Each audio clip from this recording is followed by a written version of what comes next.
더 배움 합격의 공식 약속의 이름 최승관입니다. 2019년도 10월 19일 날 시행됐던 계리직 시험 문제 혹시 시험 보신 분들 같은 경우 공부하시느라 고생들 굉장히 많으셨고요. 앞으로 계리직을 준비하시는 분들 같은 경우에 이 시간 굉장히 중요한 시간이죠. 어떻게 한국사가 출제가 되었는가 낱낱이 분석을 해서 여러분들과 같이 알아보는 시간 갖도록 하겠습니다.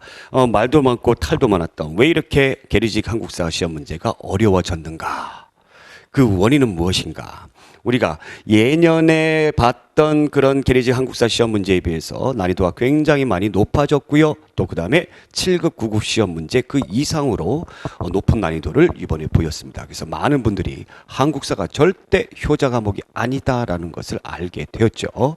자, 그런데 그 원인은 제가 분석했던 부분에서 나와 있습니다. 그래서 앞으로 어떻게 준비를 해야지만 한국사에서 여러분들이 곤란함을 겪지 않게 되는지 지금부터 우선 분석부터 들어가도록 하겠습니다. 시대별 출제 분석이 나와져 있어요. 뭐 시대별 출제 분석은 그닥 뭐 다른 이상한 면은 보이고 있지 않아요. 뭐 고대사, 중세 고려사, 근세 조선사, 개항기에 비슷한 비중으로 가고 있습니다. 그런데 현대사에서 정치사와 관련된 문제가 출제가 되고 있지 않다라는 거. 그럼 현대사가 문제가 한 문제 나왔는데 정치사 문제가 안 나왔다라는 겁니다. 그럼 무슨 문제가 나왔는가? 주제별 출제 분석이에요.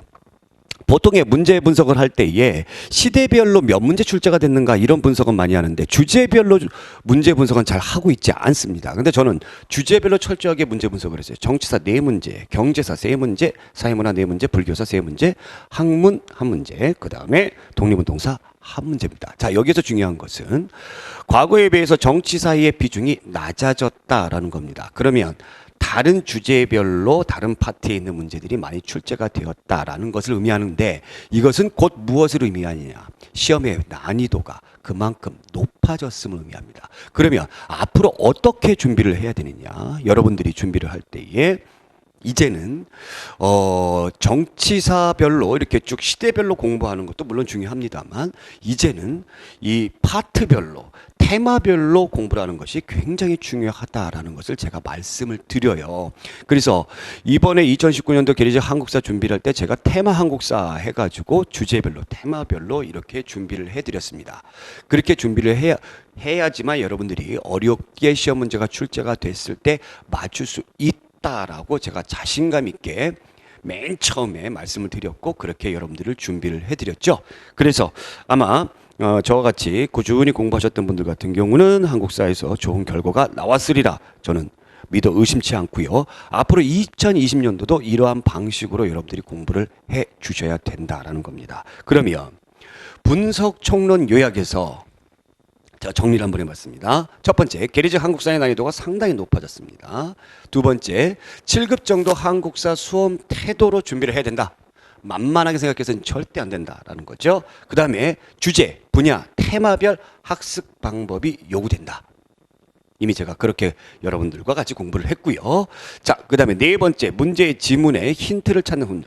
자, 어떤 문제가 나올지 우리는 모릅니다. 그렇기 때문에 우리가 앞에서 배웠던 그런 내용들, 이 처음 보는 그런 문제에서 힌트를 찾는 그런 훈련이 굉장히 중요하다라는 겁니다. 이것이 곧 응용력이다. 그렇기 때문에 마지막에 많은 문제를 기계적으로 풀지 말고 많은 문제, 물론 문제를 많이 풀면 좋겠죠. 근데 기계적으로 나 몇 문제 풀었어 이런 걸로 뽐낼 때가 아니다라는 겁니다. 그럼 어떻게 문제의 지문과 보기 전체를 파악해서 연관시킬 수 있는 그런 훈련이 중요하다라는 겁니다. 그래야지만 앞으로 시험 문제가 어느 방향으로 어떻게 튀든 간에 여러분들이 반드시 맞출 수가 있다라는 거죠.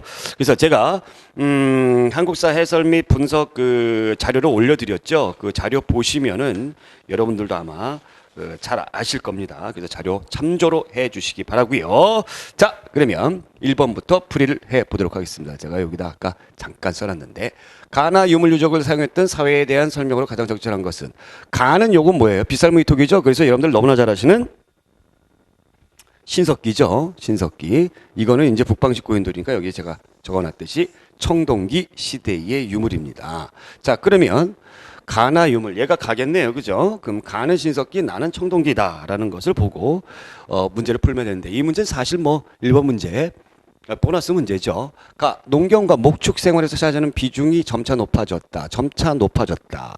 농경과 목축이 생활에서 차지하는 비중이 점차 높아졌다. 가 신석기 시대 맞는 얘기죠. 네, 그 다음에 가 주먹도끼 순배찌르기, 이건 구석기 시대죠. 이건 구석기 시대입니다. 구석기 시대이기 때문에 이건 틀렸고, 네. 그 다음에 나 아까 청동기 시대였어요. 한반도에서는 주로 강가나 바닷가에 마을을 이루고 살다. 이건 신석기 시대에 대한 내용이니까 이것도 정답을 하시면 안 되겠고, 그 다음에 나 전문 장에 출연하고 사유재산 제도와 계급이 나타나기 시작했다. 청동기 시대죠. 그래서 요거 골라주시면 되겠습니다. 그래서 기역과 리을이 정답이다. 정답은 4번. 이건 쉽게 풀을 수 있었던 그런 문제였고요. 자, 2번. 가왕과 나 국가에 대한 옳은 설명을 보기에서 모두 골라라. 이렇게 되어 있습니다. 자, 이런 문제가 2번부터 이제 탁 걸려버렸죠. 걸려버렸습니다. 난이도는 중간 정도의 난이도. 근데 우리가 읽어보면 알 수가 있어요. 경자년에 가왕이 보병과 기병 5만을 보내. 아하, 가왕은 광개토 대왕이구나. 나를 권하게 했다. 나는 어디입니까? 여러분들 신라죠. 네, 신라입니다. 신라를 구원했다. 왜 신라의 특히 누구? 내무랑 때죠. 자, 그러면 풀어보도록 하겠습니다. 가왕호를 새긴 유물이 신라 왕도에서 출토되었다. 그렇죠? 여러분들 호명 그릇 같은 거 이런 것이 출토가 되었죠. 그 다음에 니은 가왕은 아단성 등 백제의 58성 700여 초는 공략하였다. 이 아단성을 우리 어린이 대공원 있는데 그쪽이요. 그 세종대학교 있는데 그 아차산 그 부분을 얘기하는 것이죠. 맞는 얘기고요. 그 다음에 디귿 나국가는 포상 8국의 공격을 받은 가야를 구원했다. 포상 8국 이 가야 지방에 있는 소국들인데 금강가야의 불만을 가져가지고 난을 일으켰습니다. 자, 이것을 신라가 구원을 해줬죠. 그러면서 금강가야의 세력이 쇠퇴하게 되는 그런 결과를 가져오게 됐죠. 맞는 얘기고요. 자, 그 다음에 리을 나국가는 외의 아스카 문화 형성에 큰 영향을 주었다. 자, 외의 아스카 문화 고대 문화의 형성에 큰 영향을 주었던 나라는 신라는 아닙니다. 그럼 어디입니까, 여러분들? 제일 큰 나라가 백제고요. 백제. 그 다음이 고구려가 영향을 주었다라는 거죠. 신라는 별로 큰 영향을 주지 않았습니다. 그래서 요것도 여러분들이 공부를 제대로 하신 분들 같은 경우에는 그닥 어렵지 않게 풀 수 있었던 문제라고 저는 믿습니다. 그래서 정답은 몇 번? 3번. 자, 그 다음 문제 3번 문제. 나의 사실로 알 수 있는 나라의 풍속에 대한 설명으로 가장 적절한 것은 자, 국왕이 죽으면 옷값을 사용하여 장례를 치렀다. 성책을 둥글게 만들었는데 그 모양이 마치 감옥과 비슷하였다. 삼국지에 나와 있습니다. 자, 그러면 요 문제는 옷값이라는 것을 우리가 좀 알아셔야 되겠다라는 거죠. 이 옥으로 만든 건데 굉장히 이것이 옛날도 그렇고 지금도 그렇고 굉장히 귀한 것이죠. 그래서 이것을 국왕이 죽으면 전체를 입혔다라는 겁니다. 그러니까 굉장히 사치스러운 거죠. 그죠? 그래서 옛날에 여러분들 전한 때 중국의 한나라 때 이것이 실시가 되다가 후한 때에 국왕에게만 하거라라고 했습니다. 워낙에 비싸기 때문에. 그런데 나중에 가기 위해서는 아예 폐지를 시켜버려요. 워낙에 사치스러우니까 힘드니까. 근데 제가 이제 해설지에도 이제 거기다 자세하게 설명을 했습니다만 후한 때 이런 내용이 있습니다. 이 옷값을 후한의 황제가 미리 만들어 가지고 부여의 한 창고에다가 이제 보관을 했는데 신기하게 부여의 왕이 죽었을 때에 이 옷값을 신속하게 갖다 줬다라는 겁니다. 그럼 도대체 부여의 권력이 얼마나 컸을까?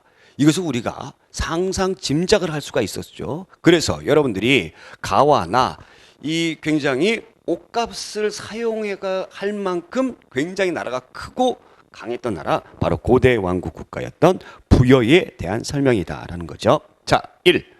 머리폭이 좁으며 남녀 모두에 문신을 하였다. 이거는 머리폭이 좁아요.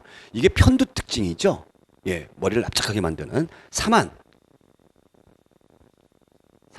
삼한 지역에서 편두 특징이 있었죠. 제가 강의 때에 요것도 편두의 특징을 제가 보여드렸습니다. 그렇죠? 진안과 변안에서 나타나는 그런 특징이고, 전쟁을 할 경우에 손을 잡아 그 발굽을 살펴 길흉을 점쳤다. 우제전복이죠.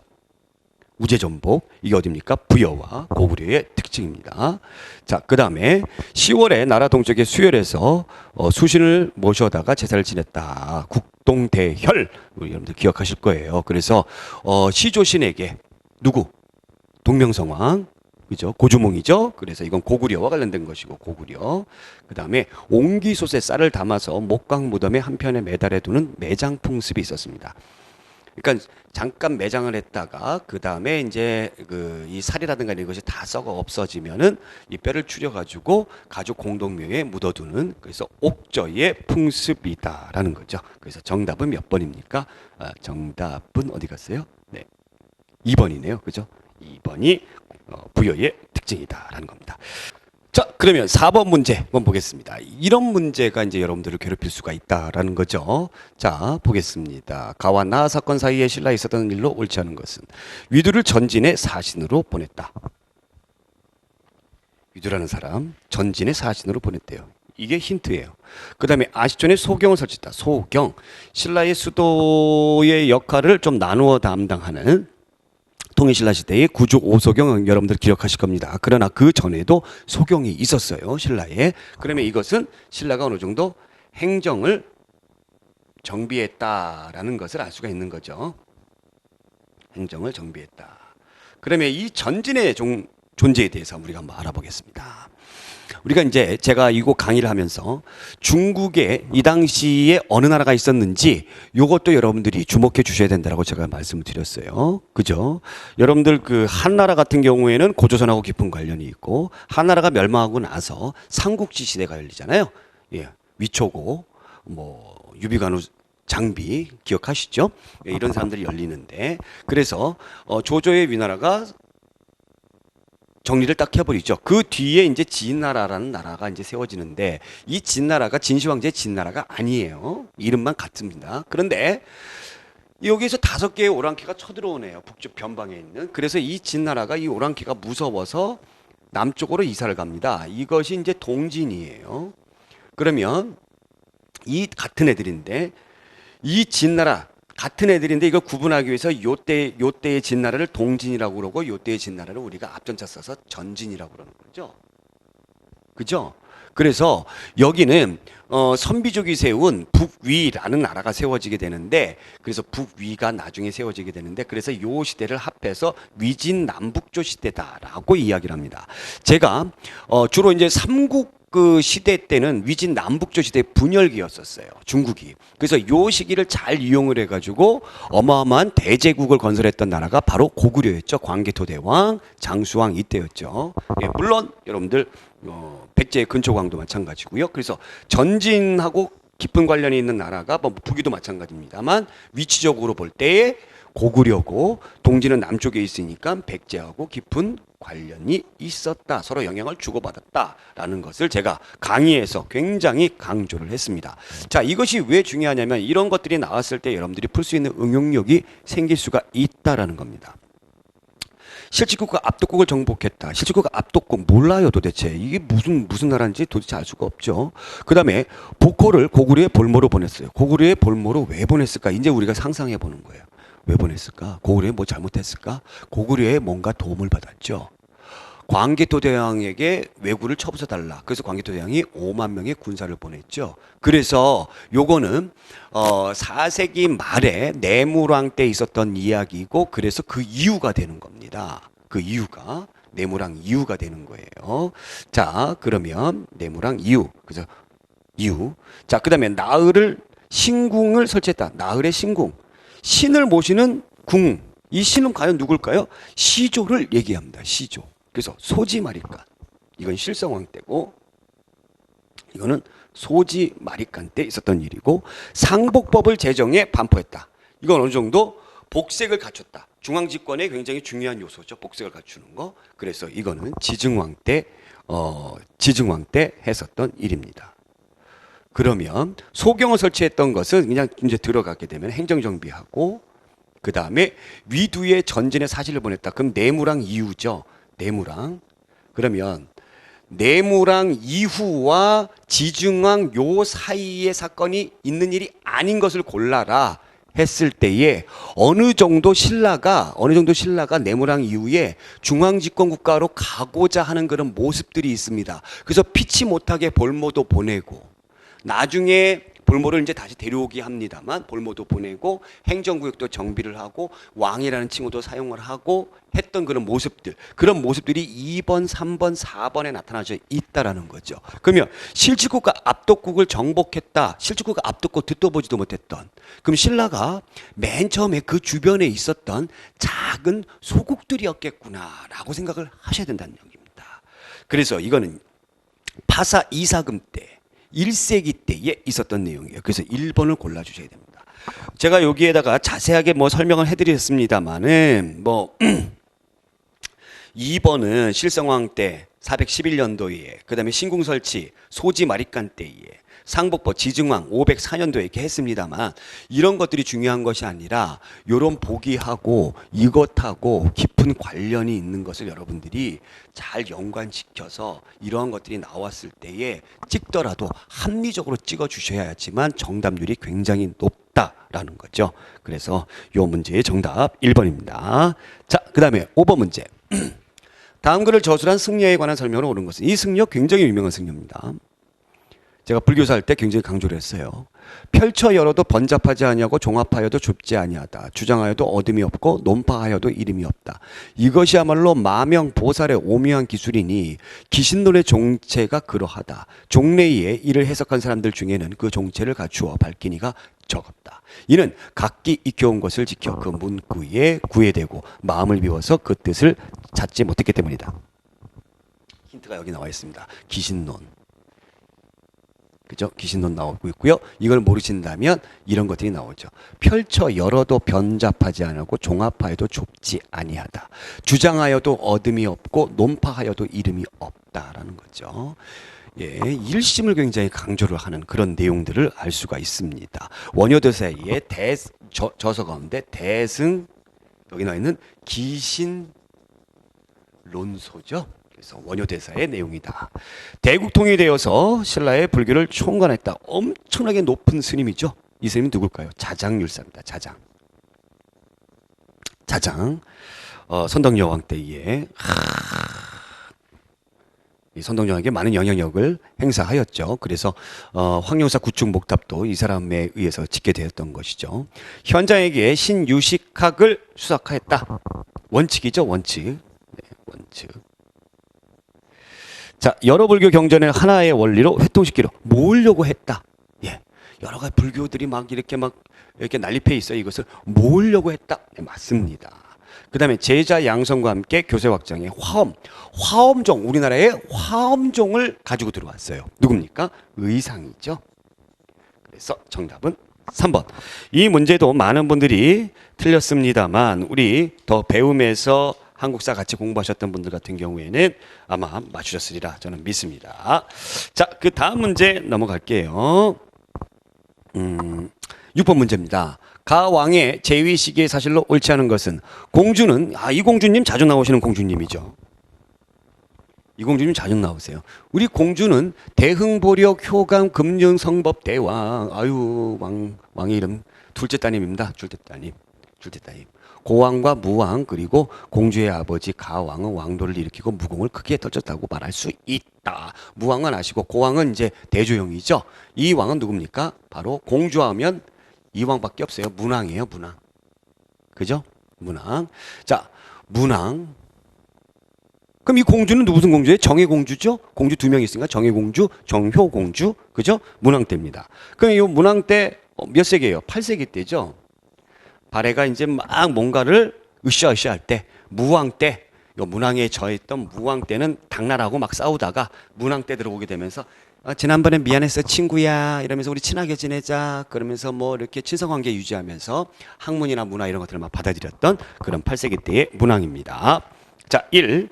신라는 관리 등용을 위해 독서 삼풍가를 설치하였다. 예, 이거 원성왕 때죠. 이거 하다가 이 진골들의 반대로 인해서 어떻게 했습니까? 예, 제대로 실시하지를 못했습니다만 독소 3품과 하려고는 했어요.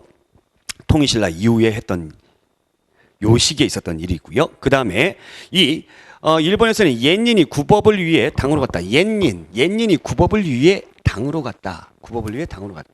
이 옌닌은 9세기 때 사람인데 이 옌닌이 당나라 가가지고 거지처럼 이제 먹을 게 없고 막 이렇게 하다 보니까 어디로 가냐면은 법화원으로 갑니다. 법화원.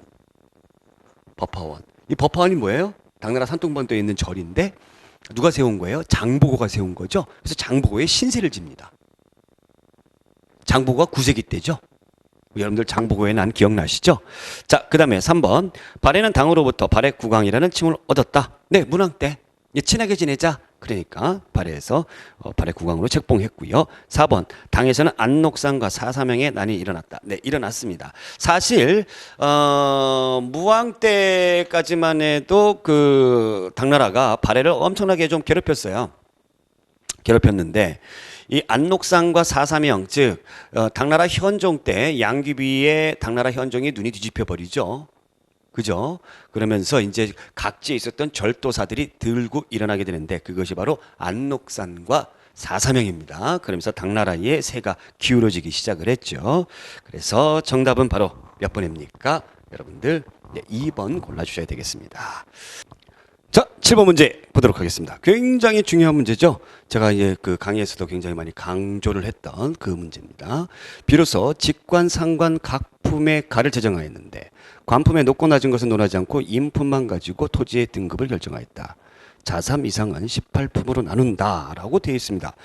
이 전식과와 관련된 건데 이 전식과의 변천이 굉장히 중요하죠. 그래서 이걸 다시 한번 제가 설명을 한번 해드릴게요. 우선 태조 왕건이 나라를 세운 사람들에게 공을 그 역할을 분담해서 나눈 것을 해가지고 역분전을 두었습니다. 이 역분전을 그대로 별로 그냥 고치지 않고 그대로 했던 것이 바로 전식과 제도인데 그 전식과가 역분전을 약간 시정을 했다 해서 시정전식과였어요. 시정전식과. 이거는 이제 경종 때 했던 겁니다. 자, 시정전식과에서는 공을 세운 사람들, 그 얼굴 보고 주는 거예요. 인품이 얼굴이에요. 얼굴 보는 거예요. 그래서 인품 반영하고요. 그 다음에 현직 관리로 일을 하던 산관, 퇴직 관리로 일을 하던 둘 다 줍니다. 시정전식과. 근데 시간이 지나가게 되면은 땅이 없어요. 그래서 이거를 좀 고쳐야 되겠다. 그래서 개정전식과 하는데 이거는 목종 때 하게 되죠. 이제 목종 때 태조 왕건의 그 때의 공신들이 거의 이제 없어요. 그래서 인품은 주지 않습니다. 인품은 반영 안 해요. 대신 직관, 상관 모두 다 이걸 줍니다. 또 이제 나중에 시간이 지나니까 토지가 또 없어. 그래서 완전히 이제 굳어요. 그래서 경정전식과 굳은, 그래서 이건 문종 때 실시하는데 인품 무조건 안 주고 이 둘 중에서도 이제 뭐만 주는 겁니까? 현직 관리만 주게 됩니다. 자, 현직 관리만 주게 되니까 퇴직 관리 같은 경우에는 이제 억울해 죽겠어. 야, 씨, 그럼 난 뭐야? 막 이런 불평불만한 소리가 막 나와. 그래서 요때부터 공음전을 지급하게 되었다라는 그런 내용들입니다. 요걸 잘 중요시 여겨야 돼요. 자, 그러면 우리가 1번부터 볼게요. 문종 때 제정된 토지제도로 5품 이상의 관리에게 지급하였으며 자손에게도 세습도 허용했다. 자, 이거는 공음전이죠? 예, 공음전과 관련된 내용이니까 관계없고요. 2번, 문종 때 산직은 누락하고 철저하게 실직을 대상으로 하였으며 지급하였으며 무반의 대우가 이전보다 좋아졌다. 이것이 이제 문종 때 나왔던 그런 전식과 산직은 누락하고 산직은 안 주고 철저하게 실직으로만 줍니다. 산직은 안 주고 철저하게 실직으로만 준다. 산직은 안 주고 철저하게 실직으로 문종 때 경전전식과, 근데 여기는 인품만 가지고 준다고 나왔으니까 이것도 골라주시면 안 되겠죠. 네, 그렇죠. 여기는 그 아까 여기 맨 처음에 어디에서 여기에서 인품만 가지고 준다니까 2번도 골라주시면 안 됩니다. 자, 그 다음에 3번. 광종 때 제정된 사색 공복제도를 참작하여 직관과 상관 모두를 대상으로 하였으며 현직과 관계도 지급하였다. 자, 광종이 태조 그 누굽니까? 왕건의 아들이죠. 요때 광종이 공복을 제정합니다. 그래서 이제 관등을 정비했던 거죠. 그래서 이 전시과의 내용이 어떤 내용이에요? 원래가 문무관리를 18등급으로 나누어서 전지와 시지를 지급하는 것이 전시과잖아요. 이것이 이제 배경이 된 겁니다. 이 전시과가 이 배경이 됐던 거예요. 이것이 바로 이제 시정전시과. 시정전시과고요. 자, 그다음에 4번 성종 때 마련된 관료 체계를 바탕으로 하여 분급의 기준이 단일화되었으며 인품을 지급 대상에서 제외하고 실직 중심으로 지급되었다라고 되어 있습니다. 인품을 완전히 빼버렸어요. 이건 개정전시과죠. 목종 때. 그래서 이 전시과와 관련된 내용은 인품 주고 그 역분전 그대로 했던 거 그거는 우리가 경정 때 만들어졌던 시정전시과다. 그래서 이걸 어떻게 외워라? 순서별로 시경의 계목 따라 가자 경문화 이렇게 외우라고 제가 암기 팁을 드렸던 것 같습니다. 자, 그래서 정답은 3번. 그냥 일반적으로 공부했던 사람들은 굉장히 난이도가 있어서 틀릴 확률이 높았던 문제고 제대로 파트별로 공부하셨던 분들 같은 경우에는 잘 풀 수 있었으리라 저는 믿습니다. 자, 그다음에 8번 문제. 다음 사실을 일어난 순서대로 나열한 것은 요것도 이거를 연도로 외울 필요가 없습니다. 임진왜란의 어떤 그 흐름을 여러분들이 따지면 돼요. 임진왜란 중에 이모각이 농민과 자신을 조직한 회원들이 이끌고 홍사에서 난을 일으켰어요. 의병이 아니죠. 난이죠. 임진왜란 중에 난을 일으켰어요. 그 난을 일으킨 만큼 뭔가 한가한 시기입니다. 임진왜란 중에서도 7년 전쟁이니까. 권율이 이끄는 관군과 백성을 합심해서 행주산성에서 왜군을 물리쳤다. 이 권율의 행주대첩이 굉장히 큰 역할을 했다라고 제가 말씀을 드렸었는데 왜 큰 역할을 했냐면 왜군 애들이 이제 평양성까지 기어 올라갑니다. 평양성까지 딱 기어가는데 명나라 원군이 들어오게 되죠. 그래서 남쪽에서는 또 이순신이 활약을 하게 되고 그래서 계속 다시 전세가 역전이 되어버려요. 그래서 이 왜군들이 어떻게 하려고 이 서울 지역을 위수로 해가지고 다시 재정비를 하려고 그러는데 누가 지키고 있었어요? 권율이 딱 지키고 있었다라는 거죠. 재정비를 하고 왜군들을 모으려고 했던 왜놈들의 그 전략을 권율이 깨부신 거죠. 자, 그리고 나서 조선 정부가 이제 보다 체계적으로 전쟁 준비에 임하게 되는 겁니다. 그래서 군대의 필요성을 절감해 훈련 도감, 임진왜란 중에 하게 되는 거고요. 왜군이 조선 수군을 습격하여 통제사 원균, 전라수사 이억기, 충청회사 최호 등이 죽었다. 7천량의 해전이죠. 이 정유재란이 있죠. 약간 휴전을 했다가 다시 일으킨 거죠. 이순신이 파직된 것을 알고 나서. 그래서 이걸 흐름을 보시면은 어떻게 여러분들이 해주시냐면 니은 임진왜란 초기니까 그 다음에 디귿 그 다음에 휴전 중입니다. 잠깐 소강 상태. 그때의 얘가 이몽학이라는 사람이 자기가 서울 출신이에요.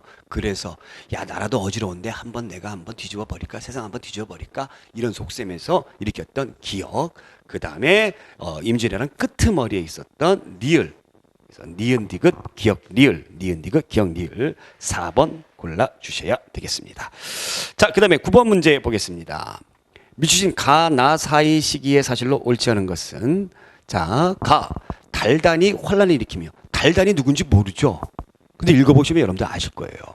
달단이 환란을 일으키며 그 잔인하고 흉포한 성품은 이리 말할 수 없고 심지어 어리석음은 또한 짐승보다 심하니 어찌 천하에서 공경하는 바를 알겠으며 이른바 불법이란 것이 있겠습니까? 이 때문에 그들을 경유하는 곳마다 불상과 범설을 마구 불태워버렸습니다.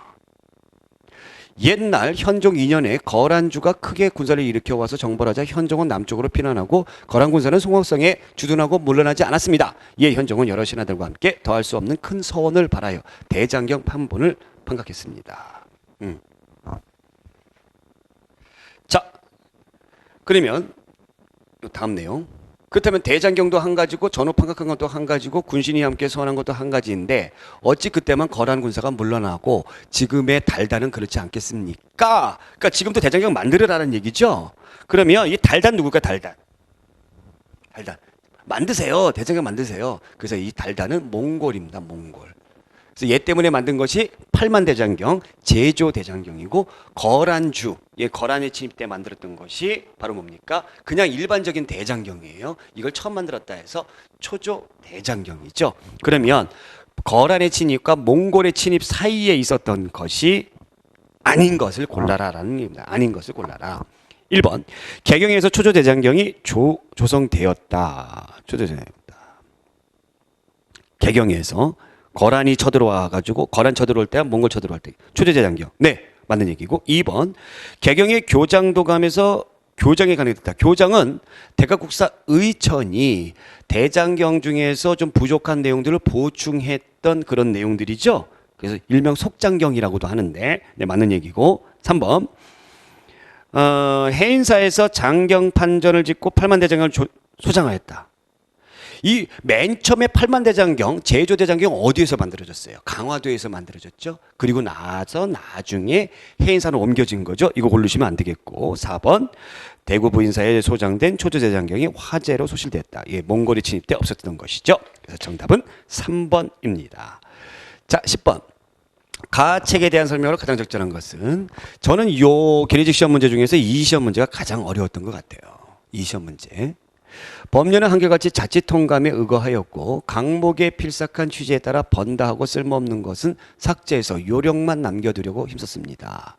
삼국이 함께 대치했을 때는 삼국기라 칭하였고 신라가 통합하였을 때는 신라기라 칭하였으며 고려시대에는 고려기라 칭하였고 사만 이상은 외기라 칭하였습니다. 가히의 서문이죠. 제가 공교롭게도 이것과 관련된 내용을 어디에다가 부록으로 했던 기출 심화 사료편에다가 했습니다. 이것이 바로 동국통감이죠. 성종 때 만들어진. 그러니까 이걸 다뤄주는 한 번도 다룬 적이 없는 분들 같은 경우에 이거 틀렸을 거예요. 공교롭게도 제가 가르쳤던 교재에 여러분들 가르쳤던 교재에 이것을 다뤘습니다. 네, 동국통감입니다. 1번 당군으로부터 고려 말까지 역사를 편년체로 기술한 역사다. 네, 편년체 시대별로 쭉 네, 맞는 얘기죠. 2번 신화와 전설을 포함하여 우리 역사를 신의사관으로 서술하였다. 약간 이상한 이야기를 또 많이 넣었다는 얘기죠. 삼국유사입니다. 3번 단군조선에서 고려 말까지 역사를 영사체로 정리한 책이다. 영사체가 뭘까요? 시적 표현을 썼다는 거예요. 영사체, 시적 표현. 시적 표현을 쓴 것은 여러분들이 두 가지가 나옵니다. 뭐가 나옵니까? 제왕운기가 나오죠. 이승우의 제왕운기가 나오고 그 다음에 동명왕편이 있습니다. 동명왕편도 대서사시인데 동명왕과 관련된 것이고 당군조선에서 고려 말까지의 대서사시 형태로 시 형태로 나왔던 것은 바로 제왕운기다라는 거죠. 이승우의 제왕운기. 자, 그 다음에 강목법의 입장에서 재정리해서 기전체 형식으로 서술했다. 이거는 논란의 여지가 상당히 많이 있는데 홍여의 휘찬 여사라고 저는 보고 있습니다. 그래서 어찌됐건 정답은 동국통감 1번 골라주셔야 됩니다. 굉장히 이 문제가 아마 어려웠던 것이라고 저는 생각을 하고 있고요. 11번 문제. 가에 대한 설명으로 옳은 것을 보기에서 골라라. 가. 토지제도입니다. 도평 의사사에서 왕에게 글을 올려 가를 제정할 것을 요청하니 왕이 이 제의를 쫓았다. 문종 때 정한 바에 의해 경기 주군으로 결정된 고을들을 좌우도로 나누어 설치한다. 일품으로부터 구품, 산지계 1위까지 18가로 나눴다. 도평 의사사만 딱 생각해서 이거 고려시대구나. 전시과 또 나오는 건가? 이렇게 생각하시는 분들도 있겠는데 절대 아니죠. 왜? 고려사라고 나왔습니다. 고려사는 언제 지어진 역사책이에요? 조선시대에 지어진 역사책이에요. 그럼 조선시대의 토지제도, 도평의사사가 조선시대도 있었어요. 언제까지? 태종 때까지. 그래서 태종 때에 도평의사사를 없애고 의정부를 만들었던 것이죠. 그러면 이 토지제도는 바로 무엇이냐? 과전법입니다. 과전법. 자, 기억부터 보겠습니다.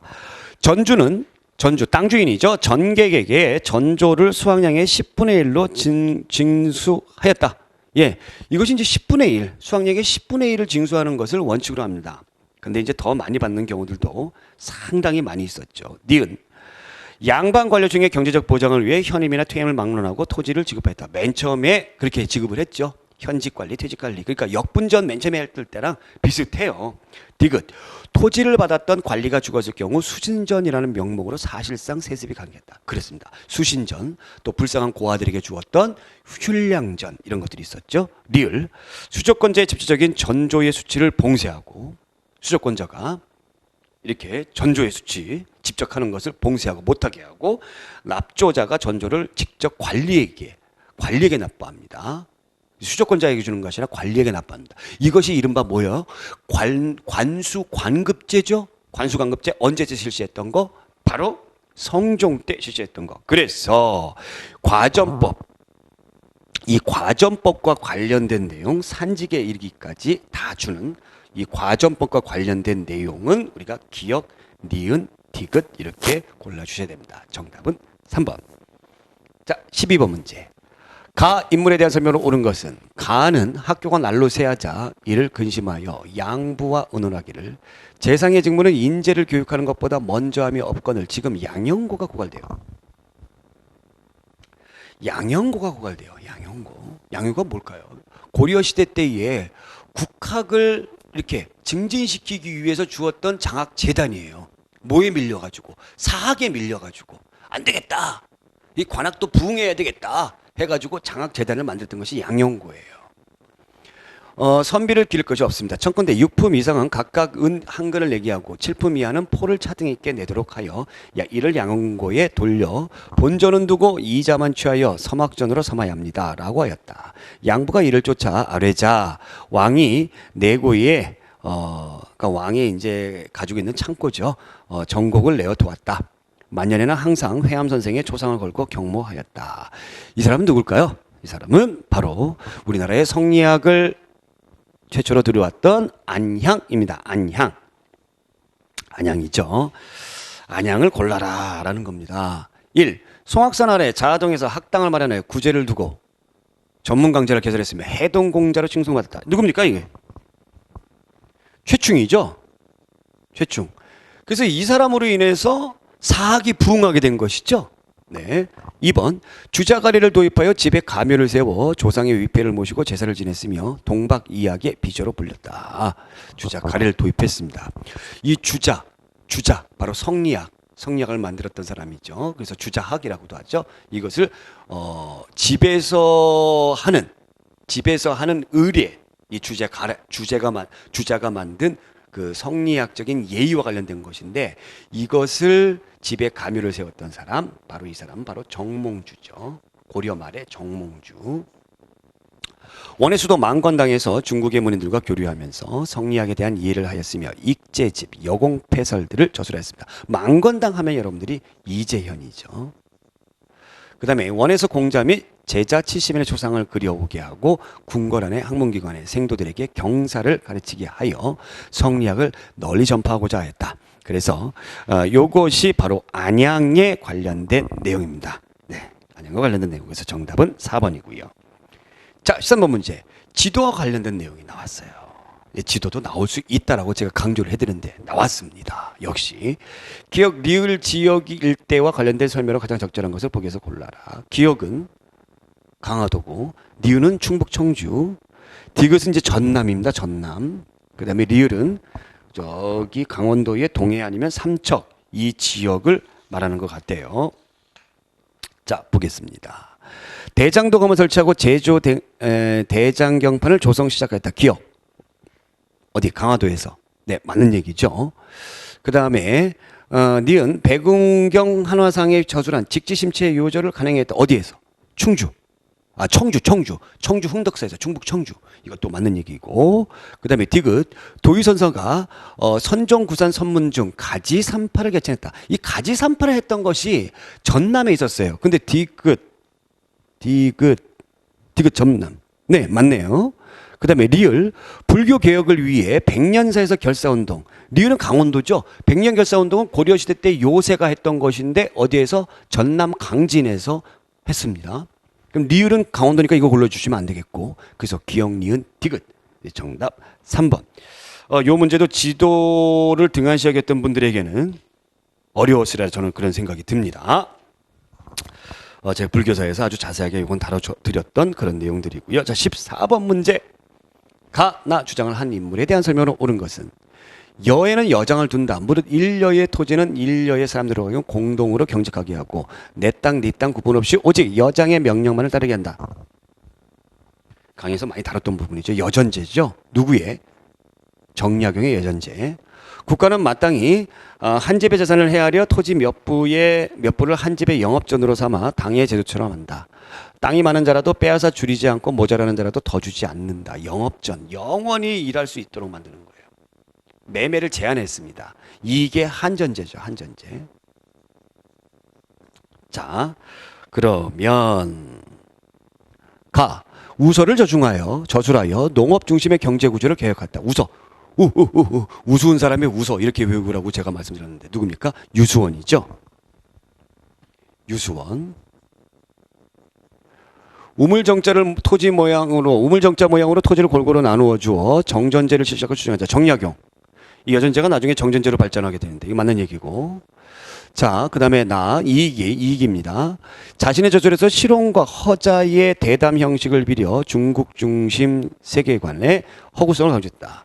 대담 형식. 실용이라는 사람하고 그러니까 이 사람은 어떤 사람이에요? 실질적인 사람, 실속 있는 사람이고 얘는 이제 허풍 떠는 사람입니다. 대담 형식, 서로 묻고 받는. 그래서 의산문답이죠. 홍대용의 의산문답. 신분에 따라 차등을 두어 토지를 지급하되 농민들에게 일정한 면적의 토지를 나눠주는 균전론. 누굽니까? 유형원이죠. 유형원. 그래서 이 문제는 정답 2번. 이 문제는 아마 쉽게 풀으셨으리라 저는 믿습니다. 자, 15번 문제. 가전쟁 기간에 있었던 사실로 옳은 것은. 요건 이제 굉장히 제가 역시 강조를 많이 해드렸던 전쟁입니다. 한번 읽어볼게요. 일본의 연합함대가 인천과 리순에서 느낌 딱 오시죠. 러시아 군함을 공격하면서 가전쟁이 시작되었다.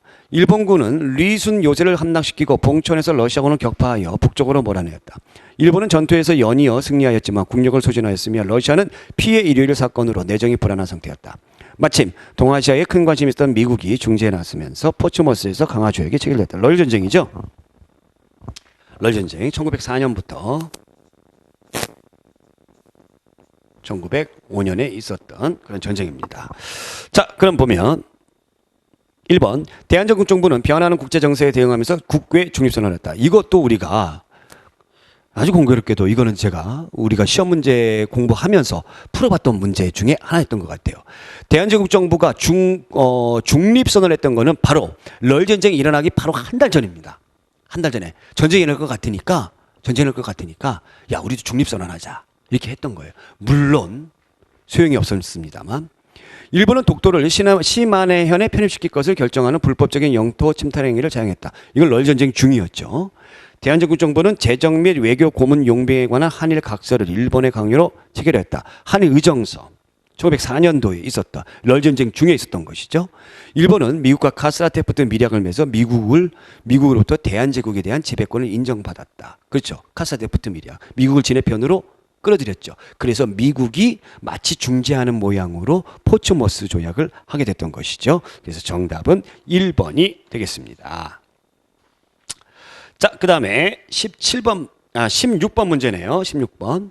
가법의 내용으로 옳은 것을 보기 위해서 모든 고른 것은 가법 제1장 총칙 1949년 6월에 시행. 본법은 헌법에 의거하여 농지를 농민에게 적정히 분배함으로써 농가 경제의 자립과 농업 생산량의 증진으로 인한 농민 생활의 향상 내지 국민 경제의 균형과 발전을 기함을 목적으로 한다. 본법은 공포일로부터 시작한다. 49년 6월에 공포를 했습니다만 실질적으로 시행은 그 다음인 1950년 5월에 했습니다. 근데 그 다음 달에 6월 달에 6.25 전쟁이 일어나는 바람에 흐지부지 끝났던 바로 농지개혁법이죠. 초대 정부가 실시했던 농지개혁법입니다. 이 농지개혁법의 내용은 면적이 제한이 돼 있어요. 3정보로 하나고 있고요. 유상 매수, 국가가 돈을 주고 매수를 해서 그 다음에 약간의 돈을 받고 이렇게 농민들에게 나누어 주는 그런 정책이었죠. 그래서 유상 매수, 유상 분배였고 북한은 다르고요. 전혀 반대고. 근데 이것을 팔았던 지주들 같은 경우에는 이걸 파는 증서가 있잖아요. 이 유가증권 이것을 현금화하는 데에 큰 어려움이 있었기 때문에 실질적으로 농촌의 근대화를 이루지는 못했다라는 평가를 받습니다. 기억.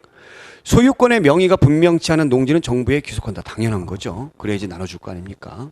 니은 농가가 아닌 자인 농지와 작용하지 않는 자의 농지는 정부가 매수한다. 예. 그러니까 농가가 아닌 자의 농지 그 스스로 농사 짓지 않는 사람의 농지는 정부가 그냥 매수한다, 사들인다라는 겁니다. 그래야 되겠죠. 그래서 그래야지만 땅을 확보해야지만 농민들에게 나눠줄 수 있으니까. 분배받은 농지는 분배받은 농가의 대표자 명의로 등록하고 가산으로 상속한다. 당연해야 되겠죠. 대표자의 명의로 등록해야 되고 상속해줘야 되겠죠.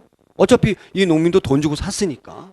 그럼 나 죽으면 내 아들에게 물려줘야 되는 거 아닙니까? 그죠? 자, 리을. 이 법에 있어 농가라 함은 가주 또는 동거 가족이 농업을 주업으로 하여 독립생계를 영위하는 합법적인 사회단체를 정한다. 그렇습니다. 그래서 기역, 니은, 디귿, 리을 정답 4번입니다. 이거는 농지개혁법을 아시는 분들 같은 경우에는 아마 큰 어려움 없이 맞추실 수 있었으리라 믿습니다. 자, 17번 문제. 가에 대한 설명으로 옳은 것을 보기 위해서 모두 고르면 이렇게 지문이 여러분들 많기 때문에 어렵게 느껴지는 건데 실질적으로 뜯어보면 그렇지 않아요. 대황제 폐하께서 가보년 중흥의 기회를 맞아 자주독립의 기초를 확정하시고 새로이 경장하는 정령을 발표하실 때에 특히 한문과 한글을 같이 사용해요. 한문과 한글을 같이 사용하고 국한문으로 섞어 쓰는 대황제 폐하께서 가보년을, 그럼 가보년이 언제예요? 1894년 가부개혁할 때죠. 직규를 내리셨다. 모든 관리가 이를 받아들여 근래에는 관부와 각 부군의 훈령, 지령과 각 군의 청원서, 보고서가 국한문으로 쓰였다. 이제 본사에서도, 이제 우리 회사에서도 신문을 확정하려는 때를 맞아 국한문을 함께 쓰는 것은 무엇보다도 대황제 폐하의 성칙을 따르기 위해서이며 또한 옛글과 현재 옛 글을 함께 전하고자 많은 사람들이 읽히기 위해서입니다. 이 신문의 창간사입니다. 국한문 혼용. 이 신문 뭘까요? 국한문 혼용. 이것만 기억해 주시면 풀 수가 있어요. 뭐예요? 황성신문이에요. 황성신문 1898년도에 만들어진 황성신문이에요. 그럼 황성신문에 관련된 걸로 옳은 것은 황성신문 경술국치 이후에 강제로 한성신문으로 바뀌어 발행되다가 폐간하였다. 맞습니다. 제가 이것도 설명해 드렸어요. 이름만 바뀐 거예요. 황성신문. 이제 황제가 없으니까 경술국치는 나라 망한 거잖아요. 이제 황제 없잖아요. 나라 망했으니까. 그래서 황성신문이라고 안 하고 한성신문이라고 불렸다라는 겁니다. 그러니까 우리가 최초에 만들어진 한성신문하고 이름만 같은 거지 전혀 다른 거죠. 니은 청교도 기관주로 창간되었음에 인민의 교육을 강조하고 반민족 행위들 규탄하였다. 만세보죠. 만세보. 예, 만세보. 자, 디귿 1898년 8월 창간한 일간지로 개화문명의 수용을 위해 근대 사회를 건설하고자 국민 계몽에 주력하였다. 이런 것에서 우리가 이제 헷갈릴 수가 있어요. 국민 계몽에 주력하려고 했다. 1898년 8월에 창간되어 광무 정권에 표방한 9번 신참의 원칙에 따라 온건하면서도 점진적인 개혁을 제시했다. 창간 연도가 비슷한데 둘 중에 뭐를 고를까? 두 개를 고르라고 그랬으니까 뭘 골라주실까요? 지문을 잘 읽어보면은 딱 나오죠. 황제 폐하를 막 이렇게 좀 떠받드는 그런 내용들이 나오죠. 우리나라 고종을. 그래서 고종 황제 광무 정권에 표방한 9번 신참, 옛 것을 근본으로 해서 새로운 것을 참조한다. 황성신문. 요거를 골라주셔야 됩니다. 그래서 지문과 보기의 연관성을 여러분들이 잘 생각을 해주셔야 돼요. 그래서 기역과 리을 골라주시면 되겠고요. 그래서 정답은 2번이고 참고로 디귿은 제국신문입니다. 제국신문. 자, 그 다음에 마지막 문제. 역시 독립운동사 나왔습니다. 이게 나올 거라고 제가 말씀드렸어요. 나온다면 이런 문제가 나올 거다. 독립운동 단체의 어떤 계보를 물어보는 그런 문제들 나올 것이다. 가, 다에 해당하는 독립운동 단체를 바르게 짝지은 것은 가, 한국 독립당을 조직하고 무장부대인 한국 독립군을 산하에 두어 북만주를 중심으로 활동하였다. 북만주를 중심으로 한독당이죠. 네. 그 다음에 나 중일전쟁에 나서자 조선민족혁명당을 중심으로 통합하여 찬성하는 단체들에 하여 결성하였다. 그 다음에 다 1938년 민족혁명당을 중심으로 조직된 군사단체이며 일부는 화북으로 이동하고 남은 병력은 한국광복군에 합류하였다. 네, 이렇게 되어 있습니다. 자, 여러분들이 김대중 장군 청산리 대첩 봉오동 전투 이런 거 이후에 우리나라가 일본의 보복에 의해서 1920년대 와해가 되어버렸습니다. 뿔뿔이 흩어졌어요.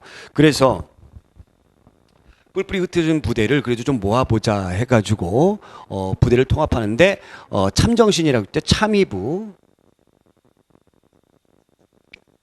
참의부, 정의부, 신민부예요. 이 신민부가 신민부가 제일 북쪽에 있었죠. 근데 이 세 가지도 많아요. 세 가지도 많아서 두 가지로 줄여보자 해가지고 혁신의회와 뭘로 또 나눠집니까? 국민부로 나눠지게 되죠. 이 혁신의회에 이 여당 역할을 했던 것이 바로 여기 나와 있는 한국독립당입니다. 지청천에 한국독립당이 있었는데 지청천 장군이 한국독립당 내의 부대인 한국독립군을 이끌었어요. 자, 여기에 국민부는 양세봉이라는 그런 분을 여러분들이 꼭 기억해 주시라고 제가 얘기를 했죠. 그래서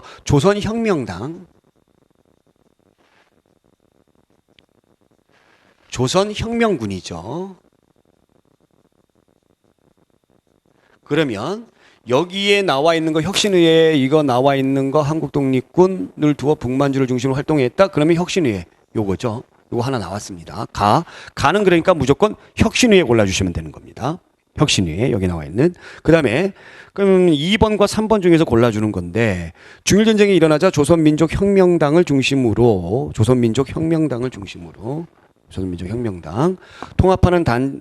통합에 찬성하는 단체들에 의해서 결성이 됐습니다. 조선민족혁명당 이후에 그러면 여러분들 요때는 조선민족전선연맹이라고 하는 누구 중심으로 여러분들 그 의열단 중심으로 이렇게 만들어지는 겁니다. 그래서 김원모 선생님의 그 노력이 굉장히 컸어요. 그래서 조선민족 전선연맹 그 밑에 있는 3번에 나와 있는 조선독립동맹은 사회주의 순수한 사회주의자들의 모임들이에요. 김두봉의 그 다음에 요건 너무나 잘 알죠. 민족혁명당 중심으로 김원봉 선생님이 이거를 전부 다 끌어보려고 노력을 많이 했었죠. 민족혁명당. 그래서 민족유일당 운동을 노력을 많이 했었죠.